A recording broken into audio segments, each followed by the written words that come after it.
sometimes a story doesn't begin with a confession. It begins with a sound that shouldn't exist inside a family dining room. In Westport, Connecticut, reputations are polished as carefully as silverware. The Sinclair name carries weight at the country club, at charity galas, on Chamber of Commerce boards. Margot Sinclair grew up inside that name, then spent most of her adult life quietly protecting it.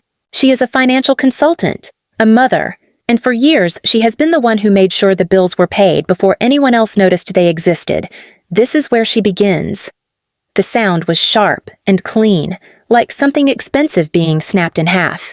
My daughter Elodie had just lifted her violin from its case. The room was warm from the fireplace. Dinner plates were still on the table. My father stood at the head, carving roast beef like he always did. Grant's son reached for the violin. "Can I try it?" Elodie held it closer to her chest. "It's tuned for my audition. I can't." My father didn't like that answer. "In this family, we share," he said. Without looking at her, "It's insured." "Dad," I told him, "and it's not a toy." He put the knife down slowly. The room went quiet in that way it always does when he feels challenged. I've seen that look since I was a child. It isn't loud at first. It's controlled. Tight. Grant laughed under his breath. "You're acting like it's a Stradivarius." "It was made in 1918. I replied. "It was restored by a luthier in Boston. It's worth $21,400. My father turned to me then. "You're raising her to be selfish. I'm raising her to respect her own work." That was the moment it shifted. He stepped forward, took the violin from Elodie's hands before she could react, and held it up like he was inspecting it. His jaw tightened. "You think money makes you better than us?" he asked. "Put it down," I said. "Dad, don't." He brought it down hard against the stone hearth. The crack was immediate. Wood splintered. One of the strings snapped and whipped against the air. Elodie didn't scream right away. She just stared at what was left in his hands. Then her knees buckled, and she made this small sound that didn't sound like her at all. Grant stood up. "What the hell, Dad?" My father dropped the broken body of the violin onto the stone. "She needs to learn." "You don't deny family." I walked to my phone. "You're not calling anyone," he said. "I am." "You would bring the police into this house." "Yes." He took a step toward me. "You wouldn't dare." I dialed 911 anyway. My father just destroyed property worth more than $20,000. I need an officer. Grant stared at me like I'd crossed some invisible line. "Over an instrument, it's criminal mischief in the first degree." I said, "It's a Class D felony in this state." My father's face changed. The anger didn't disappear. It folded into something colder. When the officers arrived, he had already shifted into a softer posture, shoulders lowered, voice calm. Just a family misunderstanding. He told them. Things got out of hand. Elodie sat on the couch holding the broken neck of her violin like it was something alive. We've seen that moment before, the instant when silence becomes irreversible. I gave the officers the appraisal paperwork. "I want to file a report." My father looked at me as if I had just betrayed something sacred. I met his eyes and didn't look away. The officers stepped inside slowly, like they already knew this wasn't going to be simple. One of them looked at the violin on the floor, then at my father. "Sir, did you throw this?" "It slipped," my father answered. His tone was almost gentle. My granddaughter startled me. Elodie flinched at that. She still had the broken neck in her lap. Her fingers were trembling. "It didn't slip," she whispered. Grant moved closer to his son, putting a hand on the boy's shoulder. "This is getting blown out of proportion." The second officer crouched near the hearth and lifted a piece of splintered wood. "Ma'am, do you have documentation of the value I handed him the printed appraisal from the case? It was appraised at $21,400 last spring. It's insured." My father gave a small laugh. "You really want this on record?" "Yes." He stared at me like I'd just set fire to the house instead of him. The officer straightened up. "In this state, Destruction of property over $1,500 qualifies as criminal mischief in the first degree. That's a Class D felony. The word felony seemed to hang there. Grant shook his head. You're treating my father like a criminal over a family argument. It's not an argument. I replied, it's documented damage. The officers asked for statements. My father leaned into the role he knew best, calm, reasonable, almost wounded. I've provided for this family my entire life. He told them, this is how I'm repaid. I didn't interrupt. I just stood there while they wrote everything down. When they finished, one of them handed me a card with a case number. You can follow up with the department if you decide to pursue charges. I am pursuing it. My father's eyes sharpened at that. Not rage this time. Calculation. After the officers left, the house felt smaller. You've embarrassed us, he said quietly. No, I answered. You did. Grant let out a slow breath. You're going to regret this.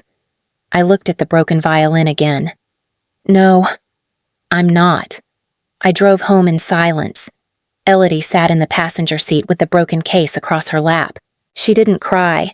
She just kept running her thumb over the split wood like she was trying to smooth it back together. Are you okay? I asked after a while. She nodded, but it wasn't convincing. He didn't even look sorry. I tightened my hands on the steering wheel. I know. At home. I set the violin pieces on the kitchen table. I covered them with a clean dish towel. I couldn't look at them anymore. My phone buzzed before I even took my coat off. Vivian. I let it go to voicemail. Then another call. And another. When I finally listened, her voice came through shaky and loud at the same time. How could you call the police on your own father? Do you know what people will think Harrison is humiliated? You've gone too far. I didn't respond. I saved the voicemail and forwarded it to a folder in my email labeled Evidence. That word felt strange, but accurate. I went upstairs, opened my laptop, and logged into the health insurance portal. The private PPO plan I'd been paying for, $2,940 every month. For 12 years. My parents were listed as dependents. I clicked Manage Coverage. There was a small pause before the page loaded, like the system was giving me time to reconsider. I scheduled termination effective at the end of the current billing cycle. A confirmation screen popped up. Are you sure? Yes, I murmured to the empty room. I closed the laptop. Downstairs. Elodie was still sitting at the table. Mom. Yeah. Are they going to hate us now? I sat across from her. They already did what they did. She looked down at her hands. The house felt quieter than it ever had. Naomi Adler's office overlooked the harbor. Not in a dramatic way. Just enough water was visible through the glass to remind you where you were. She didn't waste time. You filed the police report. She began, flipping through the documents I had emailed. That was smart. I wasn't trying to be smart. You were protecting a record, she countered. She asked for permission to pull my full credit file. I signed the authorization form without hesitating. While we waited for the report to load, she studied me for a second. Has your father ever had access to your financial accounts? Not in years. In years is not the same as never. I leaned back in the chair. There was a joint checking account when I was 18. He insisted on it for college expenses. I thought it was closed. Naomi did not respond right away. The credit file appeared on her screen. She scrolled slowly, her eyes narrowing. Margot.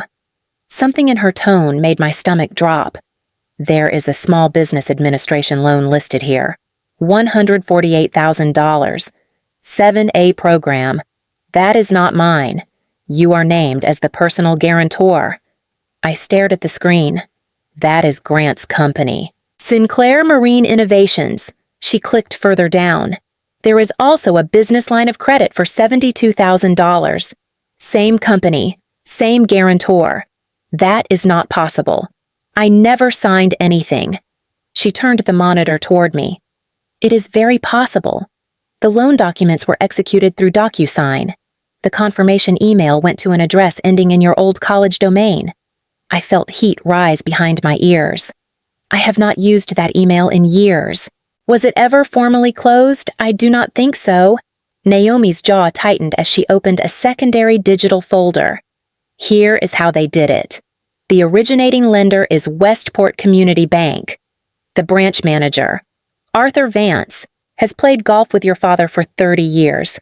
According to the internal notes, Vance bypassed the in-person identity verification. He noted that he had known the guarantor since she was a child and waived the biometric requirement. I felt sick. The old boy network had turned my life into a bargaining chip over 18 holes of golf. If your father retained access to that joint account. Naomi continued, he used it to reset the password on your old email.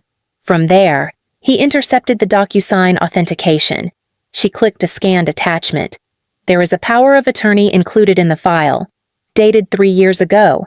Grant is listed as the agent. That is forged. It appears digitally altered. He likely used a signature from one of your old college tuition checks. The room felt smaller. If Sinclair Marine defaults, the lender can pursue me for $220,000. This is wire fraud, bank fraud, and because it involves in Small Business Administration loan, it qualifies as defrauding the United States. This triggers federal jurisdiction. She added, Federal Bureau of Investigation, Office of Inspector General, United States Attorney. I looked at the harbor, boats moving like nothing had shifted. My father destroyed my daughter's violin. I said quietly, and this predates the violin. He did not just break an instrument. Margot, he dismantled your future. Westport runs on reputation. You feel it in the grocery store, at the marina, at the country club bar where everyone pretends not to listen. Grant had built his entire identity around that. Sinclair Marine Innovations, Chamber of Commerce board member, panel speaker at small business events. My father introduced him everywhere as my son. The founder. Naomi leaned back in her chair and folded her hands. If this goes to the United States Attorney, the charging documents will be public. The Connecticut Post will pick it up, so will Westport News. Patch will repost it within the hour. And the Chamber, they will request his resignation immediately. I pictured Grant standing at a networking breakfast, shaking hands like he'd earned every inch of his success. He doesn't know, I said quietly, about the audit, about how exposed he is. Naomi's tone stayed even. Exposure isn't theoretical. If the lender reviews the guarantee and sees default risk, they will pursue collection. You. First. The words settled in. $220,000. My name tied to it. I left her office and drove past the marina. Boats were lined up in perfect rows, the kind of order that only exists on the surface. My phone buzzed again. Grant. I let it ring once, twice. Then I answered. You're making this ugly. He began without greeting. It already is. Dad says you're talking to lawyers. I am. A pause. Not anger. Something else. You wouldn't destroy this family over paperwork. It's not paperwork. It's a personal guarantee. Dad was trying to help me. He used my social security number. Silence. Margot, he said. Softer now. Don't turn this into something federal. I stared at the water through my windshield. I didn't. The line stayed quiet for a few seconds before he disconnected. I sat there a moment longer, engine still running. In this town, names carry weight. Mine carried more than I'd realized. The mediation took place in a glass-walled conference room overlooking Westport Harbor. Boats sat in neat lines outside. Like the world had agreed to behave, Naomi arrived a few minutes early and set a thin folder in front of my chair. She didn't fuss with small talk. Stay on your terms, she murmured. Do not negotiate with guilt. I nodded once. When my family walked in, they came in as a unit. Grant first, confident stride, expensive watch flashing when he adjusted his cuff. My mother behind him, lips pressed tight, eyes already shiny. My father laughed, shoulders squared like he was walking into a board meeting, not a mediation. He looked at Naomi, then at me. This is what you chose. Naomi stood and offered a brief handshake. Harrison Sinclair, Vivian Sinclair, Grant Sinclair. Thank you for coming. My father ignored the handshake and sat down. Let's get this over with. Grant dropped into the chair beside him and leaned back. We're here about the violin. We can replace it. My mother's voice came out soft and hurt. Margot, this has gone too far. You've humiliated your father. Naomi opened the folder. We're not here to discuss feelings. We're here to resolve liability. My father gave a short, dismissive sound. Liability. Over a family moment. Naomi slid the first document across the table. Police incident report. Grant glanced at it and pushed it aside. You really filed that. Naomi didn't react. She placed a second document down. Appraisal. The instrument was valued at $21,400. My father's eyes flicked to the number. Then, back to me. You raised her to put a price tag on everything. I kept my voice low. I raised her to protect what she's worked for. Naomi set a third document on top of the first two. This is the Small Business Administration loan file. 7A program. $148,000. Grant's posture shifted. Not much. Just a tightening around his mouth. Naomi continued. Steady. And the business line of credit. $72,000. My father's face didn't change, but his hands moved closer together, fingers interlacing. He knew. He had known all along. Grant looked at the pages again. Slower this time. Why is Margot's name on this? Naomi tapped the signature page with her pen. Personal guarantor. Grant blinked hard. That's not how we did it. Naomi slid one more page forward. DocuSign execution certificate. Confirmation routed through an email address tied to Margot. A power of attorney was uploaded to support authority. It appears forged and digitally altered. My mother's breathing went shallow. Harrison, my father finally spoke. Voice controlled. This is private family business. Naomi's tone didn't lift. It's not private when federal funds are involved. Submitting false information on a government-backed loan is defrauding the United States. That can trigger investigation by the Federal Bureau of Investigation and the Small Business Administration Office of Inspector General. The United States Attorney can prosecute. Grant's face drained. No, no, no. Dad. My father turned to him, calm, almost irritated. You needed the money. I didn't need this. Grant snapped, then checked himself, glancing at me like he couldn't decide if I was the enemy or the witness. I kept my hands flat on the table. You built your company on my credit. Grant's voice dropped. I didn't know. Naomi nodded once, acknowledging the statement without accepting it. Intent can be argued later. Today, we're discussing resolution. My father leaned forward. Margot wants money. Fine. Name it. Naomi didn't look at him. She looked at me. I took a breath. $310,000. My mother made a small sound in her throat. Margot. Naomi laid out the breakdown without rushing. $220,000 to cover loan exposure and immediate remediation. $21,400 for the destroyed violin. $68,600 for legal fees, credit monitoring, therapy expenses, and administrative costs. Grant's laugh came out sharp and disbelieving. That's insane. Naomi's gaze stayed on him. It is proportional to the risk created. My father's eyes narrowed. And if we refuse, Naomi's voice stayed polite. Then I prepare a criminal referral package and submit it to the appropriate federal authorities. That will include the loan file, the power of attorney, and the DocuSign certificate. Silence.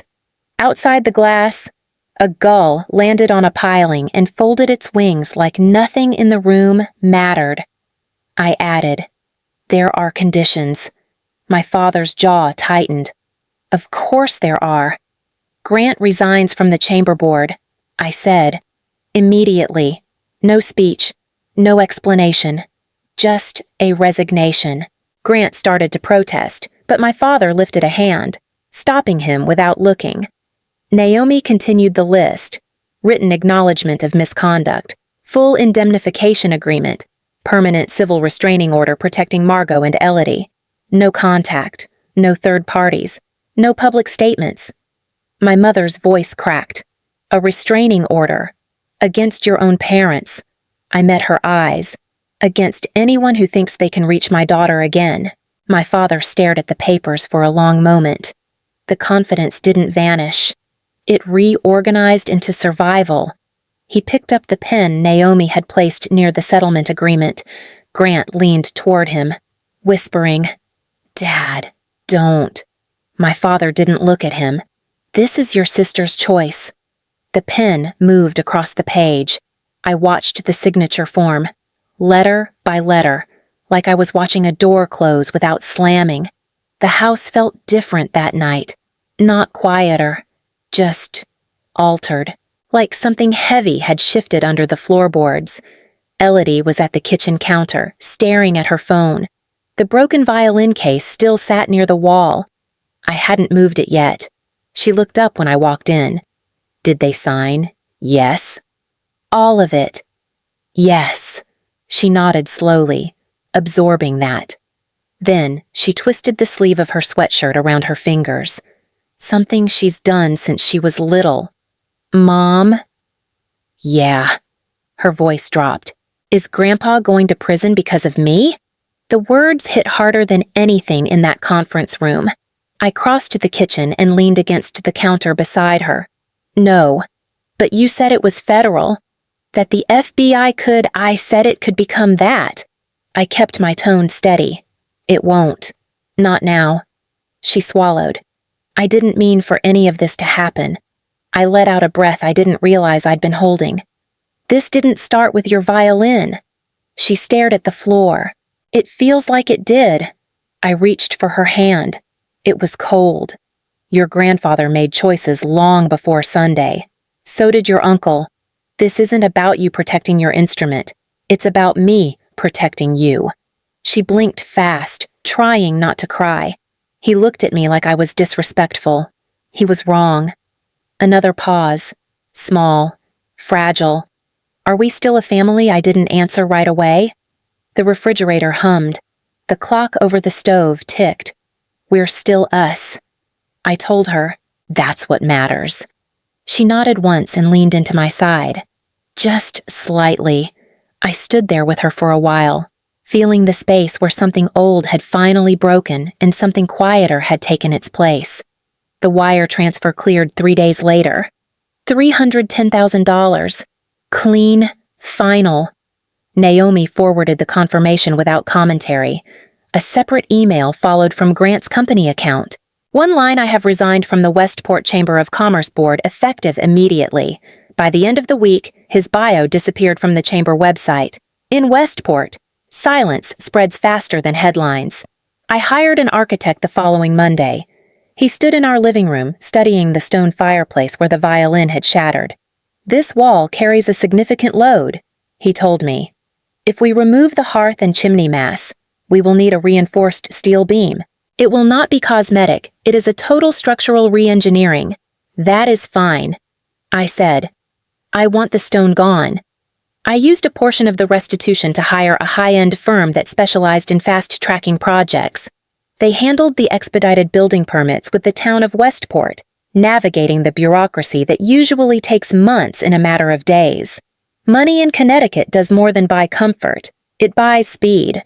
Construction started 2 weeks later. The demolition crew carried out pieces of stone one by one.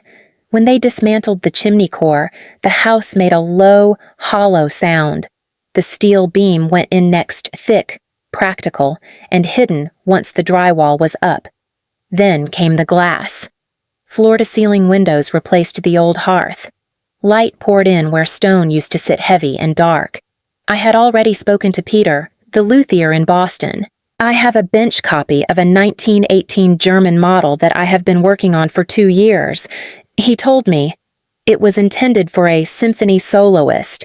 But for Elodie, I will prioritize its final varnish and setup. It will be ready for her recital. At night, I sat in the living room and looked out through the new windows. No fireplace, no hearth, just open space. It did not feel empty. It felt rebuilt. Elodie's recital was held in a small performance hall in Fairfield County. Nothing grand, folding chairs, a low stage, a piano pushed to one side. The new violin rested under her chin like it had always belonged there. Peter, the luthier in Boston, had handed it to her 3 weeks earlier. He had spent 2 years on this specific bench copy, and the final setup was flawless. It is built for strength, he had said. It will grow with her. That night, the lights dimmed. Elodie stepped forward, her shoulders steady. She did not look toward the audience. She never does. The first note came out softer than I expected, then fuller, warmer. I folded my hands in my lap and let myself breathe. No headlines, no court filings, no conference rooms with glass walls. Just my daughter and the sound she had worked for. After the performance, she walked off stage and found me near the back. "Well," she asked. "It is yours," I told her. "All of it." She smiled, small but real. "It feels different good." She nodded, stronger. We drove home with the violin in the back seat. The house looked almost unfamiliar when we walked in. The floor-to-ceiling windows reflected the dark water outside. No fireplace, no stone, just light and space. Elodie paused near the window. "It does not feel heavy anymore." "No," I agreed. Later. When she was upstairs, I sat alone in the living room.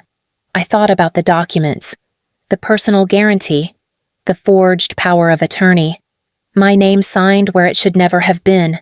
For years, I believed I was the responsible one, the stable one who absorbed damage so the Sinclair name could keep standing.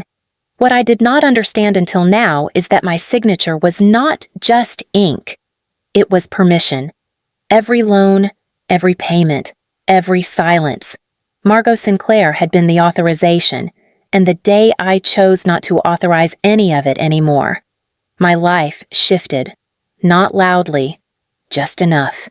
If you have been listening quietly, you already know how that feels.